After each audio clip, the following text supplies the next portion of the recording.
looks like uh, we are getting some draft up here as well. Yeah. You know, at first I didn't know who that second ban was on the blue side. I keep needing to remind myself that LeBlanc got a visual update. That's who Yes. that is. Now, this is interesting because for those of you who have listened to PCP, go watch that by the way, it's on our YouTube channel. This is something that Shazbot brought up that we don't see a lot of assassins in PLC. We are It's just not typically what we see our Mhm. players pick. And so to see the LeBlanc band here is very exciting to me because if Fartman and the others play that, and you know what, Ari's an assassin. Let's just talk about that right off the bat. This is really exciting. So, Ari is uh, like that AP burst mage. I wouldn't quite put her at assassin level, but she's definitely a burst mage and can deal out a lot of damage very quickly if you're not careful. Mhm. And she's got the range to be able to do that. But if you're able to dodge her skill shots, you're going to be safe. Right. If you're it, and we've got Caitlyn being picked here from Fartman and the others. The damage potential from Caitlyn to be able to counter Ari as well. You get Ari trapped. You If Ari lands on a trap during her ultimate, she's rooted and can't escape from there. There goes her half of her kit with the mobility. Mhm. I actually like this hover. Sivir is one of the underrated marksmen in my opinion, but in particular, she is strong when tanks are strong. there Yes. there is this type of balance where tanks are hard to kill and have a lot of crowd control, but they are typically melee, right? There aren't a Hmm. whole lot of ranged tanks. Yeah. And so what Sivir does is her ultimate allows these tanks to go and actually start fights, to get closer. And so she rises Hmm. in priority when those types of champions are strong. And she also does well into Caitlyn because she has that spell shield. She can Yes. intentionally walk over those snap traps. So I like that pickup from the side of Filmy. Pantheon locked in as well. Yes. And we've got also got the Warwick on the side of Fartman and the others, and also a Syndra.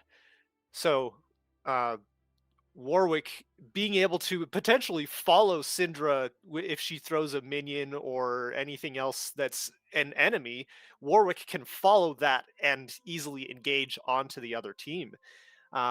It's That's a a lot of little bit fun. cheesy sometimes, but I've seen it happen and it can work easily. Allows Warwick to also, get into some situations without having to use his ultimate necessarily. But there's a lot of lockdown that I'm seeing from Fartman and the others at this moment. Agreed. And we didn't get a chance to talk about the Warwick very much, but Mhm, he's an old school champion, a staple when you're looking for speedy jungle clear and mhm. ganks control, right? He's very durable. I think he'll do well into the Pantheon. I'm pretty sure that's where Pantheon's going is going to be in the jungle, but I like Warwick as a champion and I know that we have a lot of fans in PLC. In fact, the Krug Killa several months ago had four Warwick mains on their team. Might have been three. I don't know. Shazbot will let me know. He's there in the chat, but at least three of them. Yeah, that So go well, ahead. I know that they had, I think it was all 5 of them were jungle mains. Yes. So, and 4 of them maining Warwick would also make sense. So, Yeah. Might as well be four, yeah, it said might as well Shazbot. be 4, yeah. I love it. All right, we're into the last part of picking here. Wukong taken away from the side of Filmy. So that means Fartman believed that the Pantheon is probably going to be support or top instead. I like Mhm. that.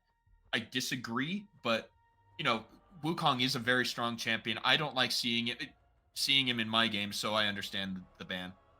Yeah, and looks like we do have a Maokai being hovered here. That's likely going to be a top lane pick. Could still be a support pick, honestly. Mhm. Maokai support I've seen carry quite a few games. I think Maokai is one of the most flexible champions. We see him Mhm. jungle, top, support. And he was even mid lane for a little bit. He Yeah. got a change where he got scaling magic resistance to put him there. So especially when it was Galio and Scion in the mid lane, I think that he Mhm. was around. So that's 4 out of 5 positions. Yeah, and looks like using that Sivir to really play into those tanks, especially with Urgot. The movement speed boost on Urgot, uh, because his main downfall is he doesn't have the typical move speed to be able to play against a mobile team. But if you have that Sivir in there, you're going to have that speed boost. You're going to be able to get Urgot in, get him out, or not necessarily get him out, but get him into the fight, and he can take out a couple people. And then there's a lot of potential here with that. Garen pick on Fartman and the others, very very good choice, honestly, especially up against an Urgot or a Maokai or even a Pantheon. You're able to get a lot of that area damage against a Pantheon and able to more or less disrupt his entire shield wall. It's directional, but if Garen's on top of you, the direction's not going to even matter. Especially if he goes with the phase rush, then you Yes. you proc it very easily when you Mhm. use your man, is it judgment? Decisive strike, courage, judgment. Yeah, your Yeah. E, the spin is judgment. So when you use that, you proc phase rush really quickly, which means you can get Mhm. around that shield if you are fighting the Pantheon. And this is gonna be it. This is the reveal, I'm pretty sure, where we Mhm. see who goes where. I'm gonna Yes. predict it's the Maokai support because you already want to build some movement speed on Maokai. That was something that Mhm. Pointed out when they finally had to nerf him, is that nobody was building him right because you had to get him in place. So I'm Mhm. going to call it's Urgot on top with the Pantheon in the jungle. That's going to be my guess. So we've got Urgot on top so far. We've got Mhm. that much. Yeah, And Garen top against Urgot, that makes sense. Garen being the only realistic top laner from Fartman and the others. And Warwick in the jungle, that's almost guaranteed.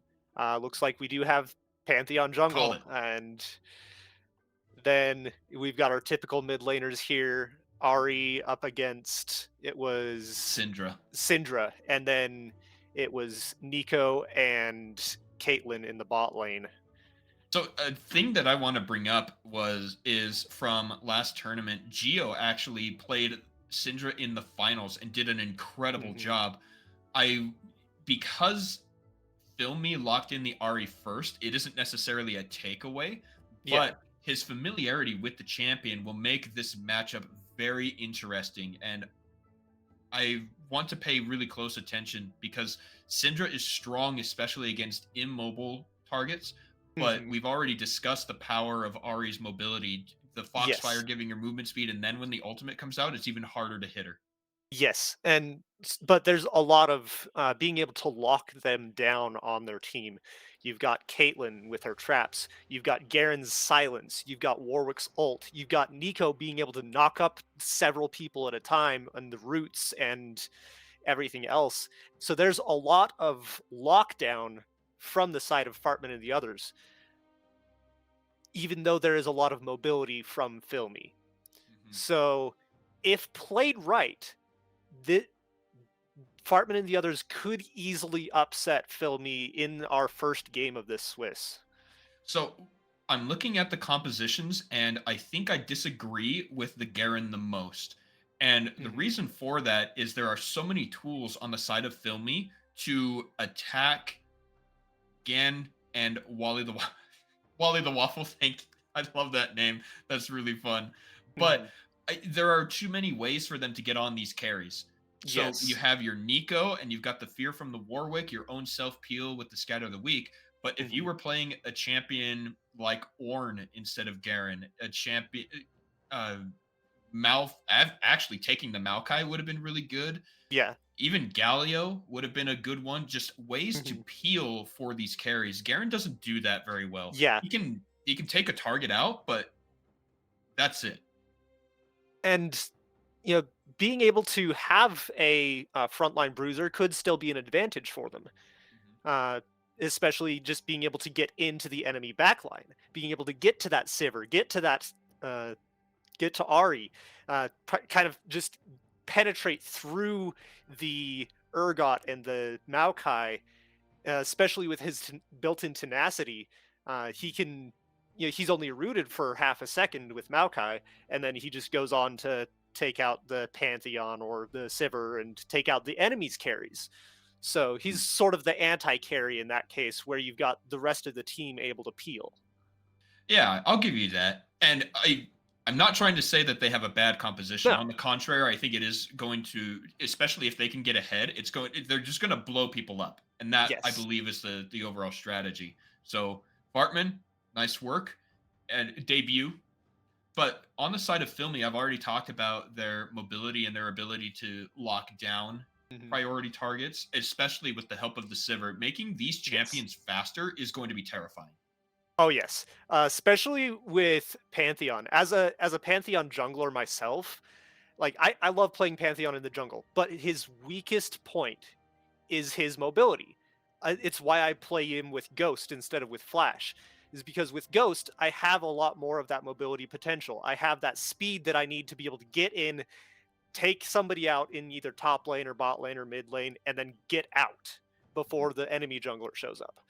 And so it's that, get in, get out.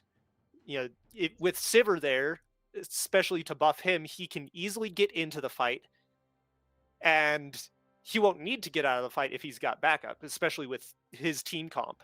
And so there's a lot of that going on there. And they're playing to support the weak points of the champions as well as boost the strong points. Absolutely. I do need to draw attention to the range deficit on the side of Mhm. Filmy.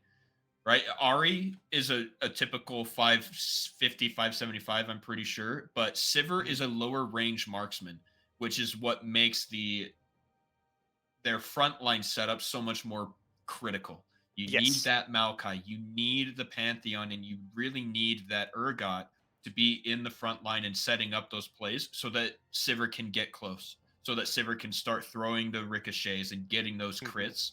Because otherwise, the isolation from the Garen is going to be a problem. Yes.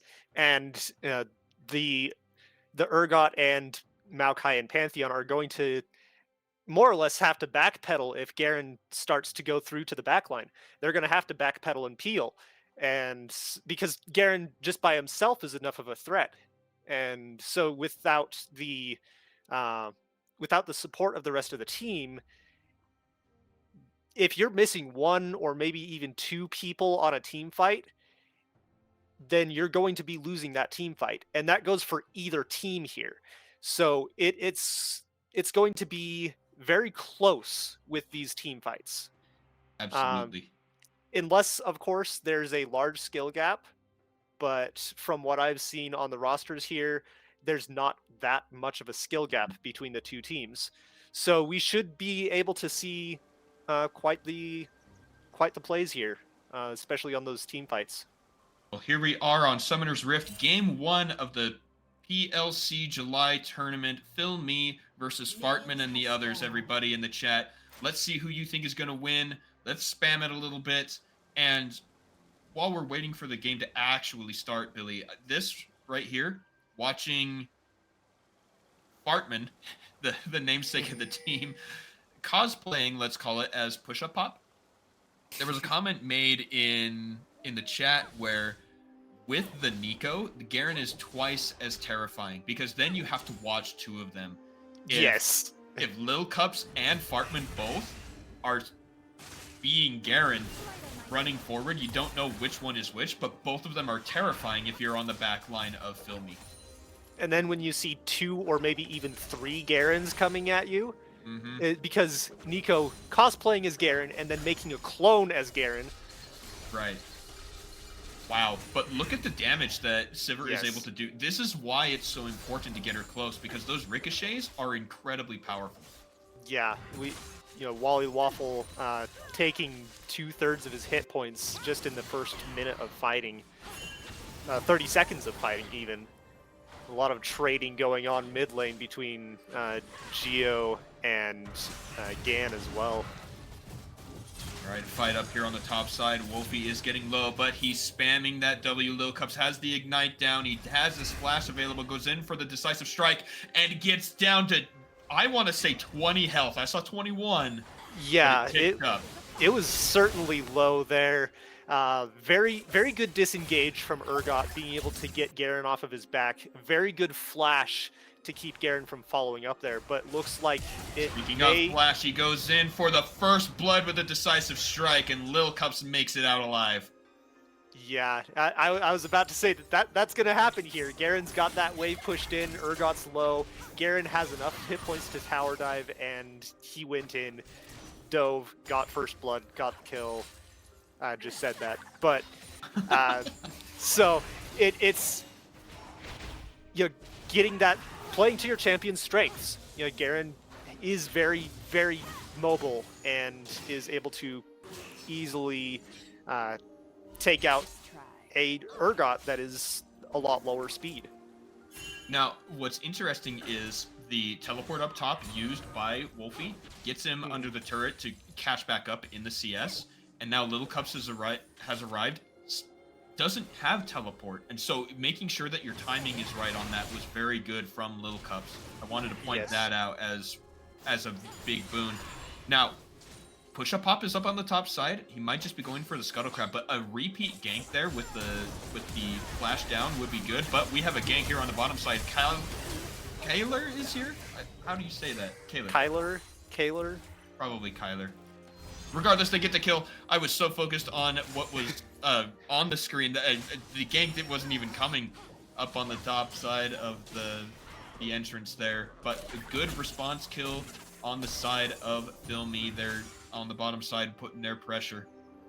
Yeah, I'm honestly surprised that Warwick didn't take advantage of Wolfie being so pushed up right there, especially with the follow-up potential that he had, even at level 3, level 4, just being able to push into that and get Garen stronger. But looks like they might just be confident with their Garen's ability to carry that.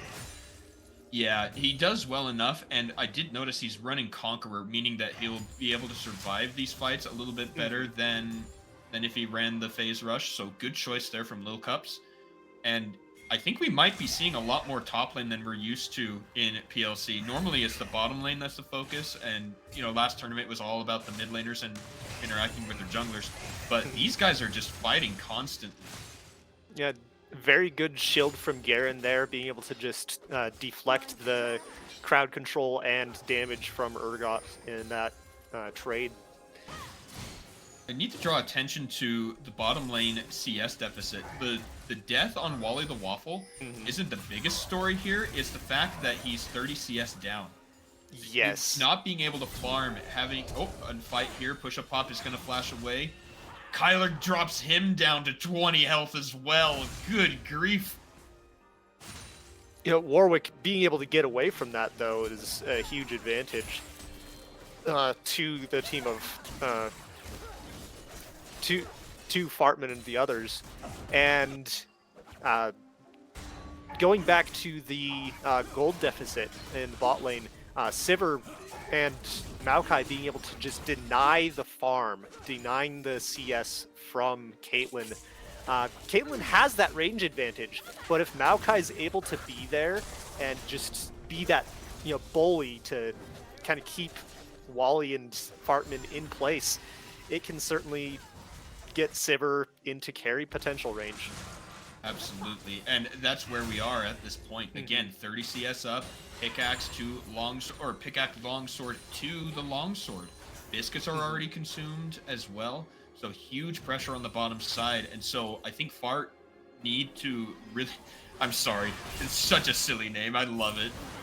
But a fight here in the middle. Gan gets the back interruption. Not enough mana from Geo to really go in for an all-in. I think that was a smart choice, but now has to stay there and farm the wave. Little Cups on the top side. Uses the Demacian Justice a little early. Wolfie does have his ultimate available. The Fear Beyond Death lands.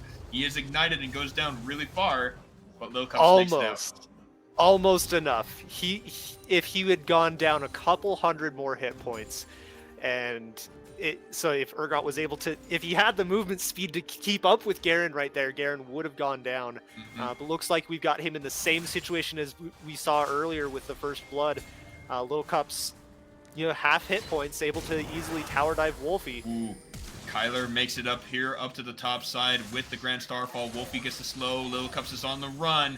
UMAM shows up as well. And that's an ultimate down on the top side for nothing, actually, from Little Cups. Just a little bit of pressure.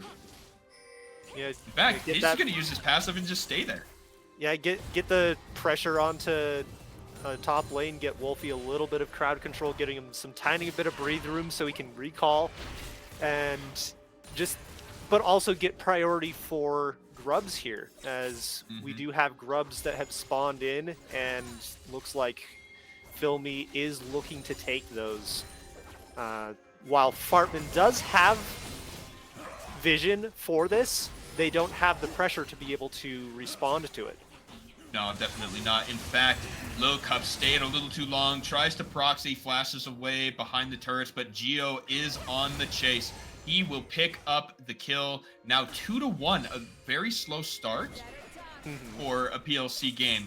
Rubs goes up to Filmy on the top side, and I think they're going to gank mid now. Gan needs to be careful. Looks like Gan is fully aware of his situation as he starts to back off from there, going through that bot side jungle. But Warwick is going to need to be careful here as Pantheon is coming in at higher hit points. That was a great steal. I like that from Pushup. In fact, I think he's going to hang out here because he has that red buff. Go for the gank on the bottom side. There is no Maokai yet. He is level 6. They need to pop the spell shield. They don't. And Gary is under the turret. The block from UMAM. Blue team claims feat of warfare. It was so close, but the barrier stops all of Fart's plans. Yeah, that barrier, as well as Maokai showing up just in time to block that. Being able to essentially dive onto a minion to block the shot. And looks like some more trading up top lane as well. I can never tell if this is something we need to talk about or if it's something we just let go. Wolfie is chasing Lil Cups. He's going to go in with another decisive strike. The shield's traded. Fear Beyond Death misses. Lil Cups is going to start healing because of the Conqueror. And Demacian Justice picks up a kill for Fart. You can't underestimate your opponent, but you have to be paying attention to where your cursor is when you press that R on Urgot. Otherwise, it tends to...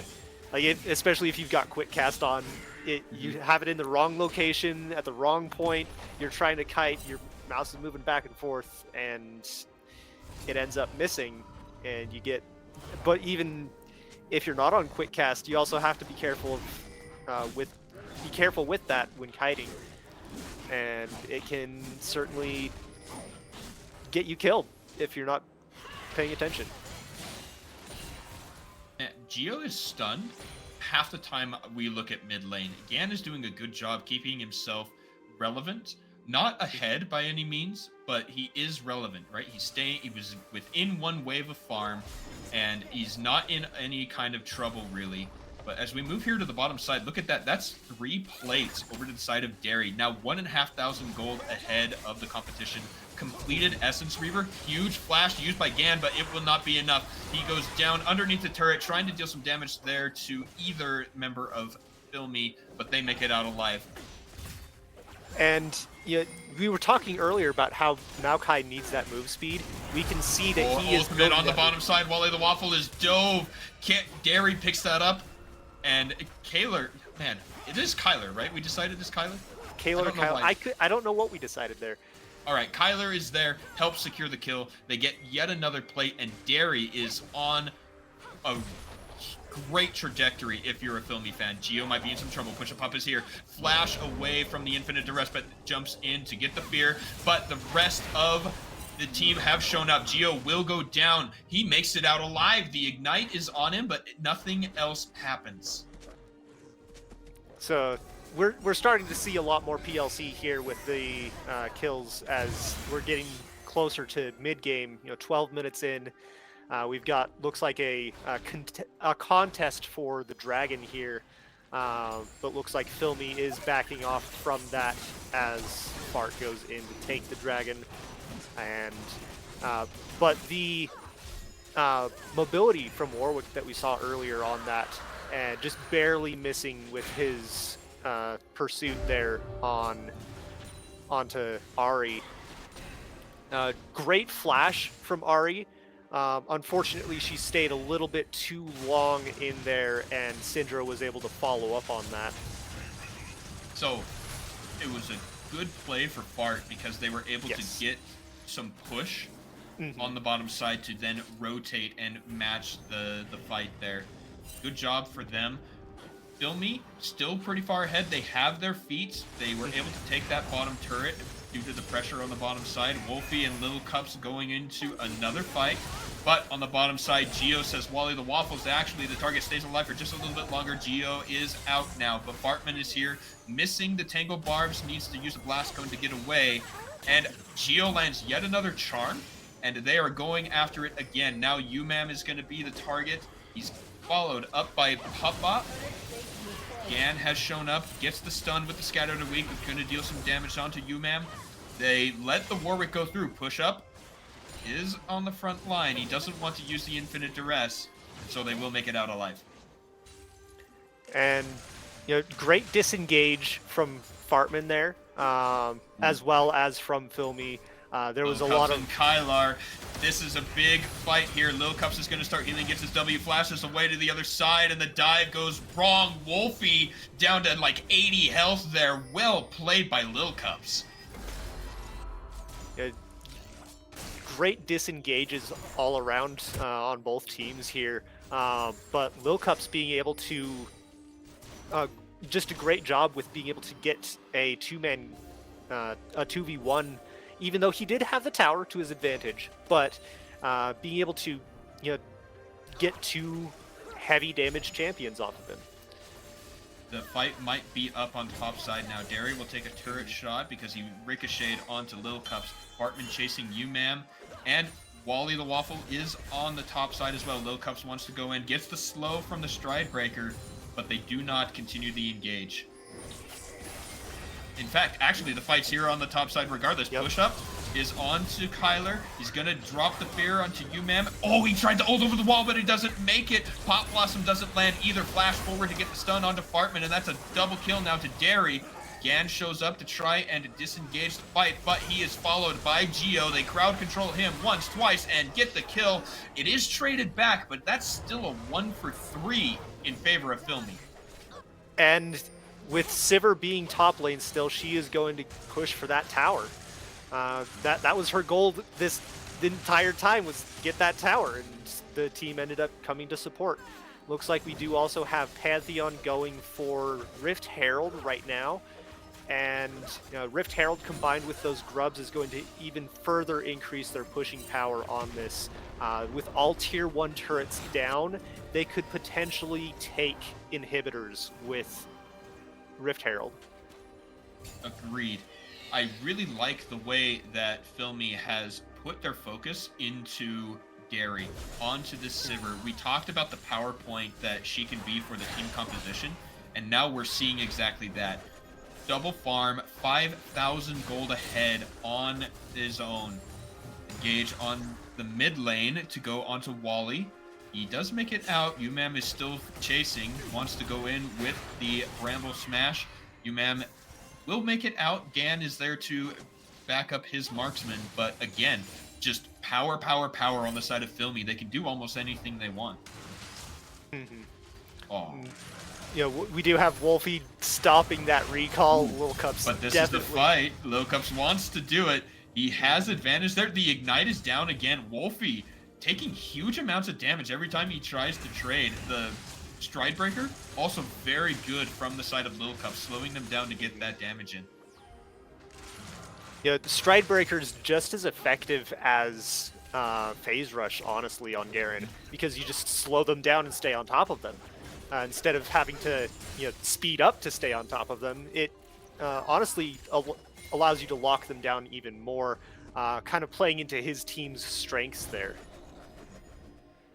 Might be an engage up on the top side. Geo is looking for Fartman. He's going to use the Blast Cone and get himself out. Geo, though, proxying the fight on the backside, giving Derry a little bit more time. They are going to take their 4th turret of the game and do it very safely. And while on the bottom side, Sorry, Wolfie is already low, but he gets the Fear Beyond Death, meaning that he gets the kill, and it's revenge for Wolfie. Yep. Yeah. Get that little bit of gold deficit that he's been struggling with. Garen certainly being a strong contender on the team of Fartman and the others, but you have to keep in mind of where the rest of your teammates are. If you only have one winning lane, but the other winning lanes on the other team have the enemy carries, if you're only winning against their tank, it's not really that much of an advantage. I want to point out 3 completed items for Derry on this Sivir. 18 minutes in and 3 full items. Didn't even bother upgrading boots because you get this extra amount of damage and speed from her passive, but also the Flicker Blade. You can just keep on spamming those ricochets.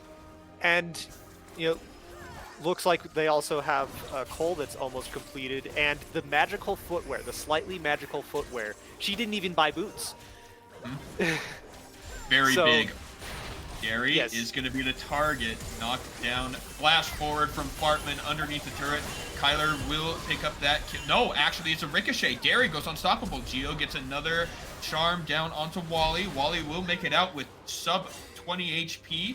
That shutdown gold over to the side of Gan. Now on the middle, Push Pop and Geo are dueling. Lil Cups will pick up another one, and that's a double kill actually over to Gan. Lil Cups is chasing after you, ma'am.